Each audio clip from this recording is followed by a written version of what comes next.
Can you imagine an invention that has revolutionized the way we communicate? Something that world leaders used it. Celebrities used it. Business executives depended on it. I'm talking of BlackBerry. In just a few years, it disappeared. Not because people stopped using phones. Maybe, it failed to see the future? This is the story of how BlackBerry went from dominating the world to becoming almost irrelevant. In the early 2000s, BlackBerry was everything. It wasn't just a phone. It was a status symbol.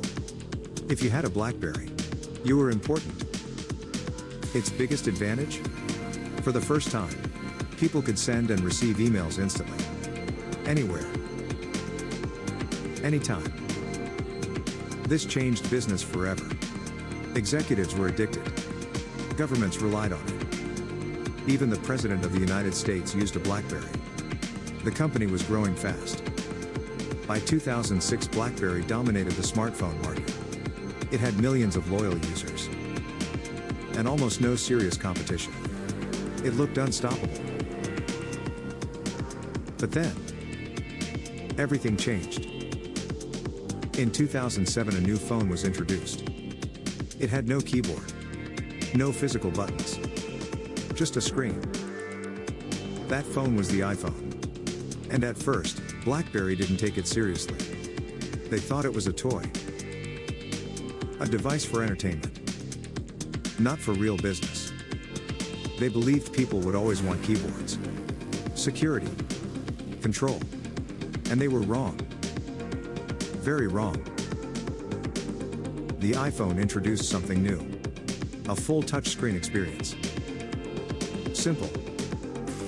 Intuitive. Powerful. And most importantly, it was built for the future. Soon after, another competitor entered the market. Android. Now there were multiple companies building smartphones faster, smarter, better. Meanwhile, BlackBerry stayed the same. Same design. Same idea. Same strategy. They focused on what worked before, instead of adapting to what was coming. Their phones still had keyboards, small screens, limited apps. And that became a problem, because the world was changing. People didn't just want email anymore. They wanted more. Apps, games, social media, entertainment. BlackBerry couldn't keep up. Their app ecosystem was weak. Developers didn't support the platform. Users started leaving. Slowly at first. Then faster. And faster. BlackBerry tried to respond. They launched new devices. Tried to improve their software. But it wasn't enough. They were always behind. Always reacting. Never leading. One of their biggest mistakes was underestimating the importance of apps. While Apple built the App Store and Android expanded globally, BlackBerry struggled to compete. Another problem? Internal decisions. The company was divided. Leaders disagreed. Strategies changed too often. There was no clear direction. And in tech, that's deadly.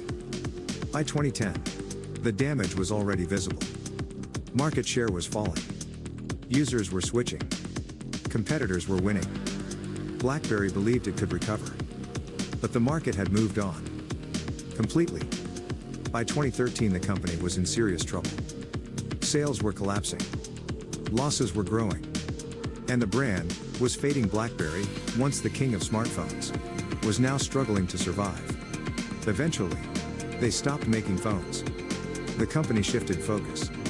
Software, security, enterprise services, trying to reinvent itself. But the damage was already done. Today, BlackBerry is no longer a major player in smartphones. The company that once dominated the world is now just a shadow of what it used to be. And all because of one critical mistake. They failed to adapt. They ignored innovation.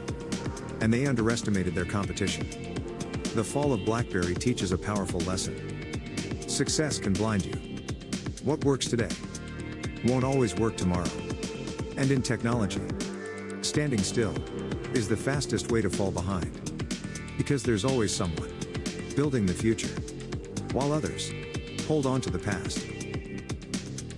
Don't forget subscribe and thanks for watching.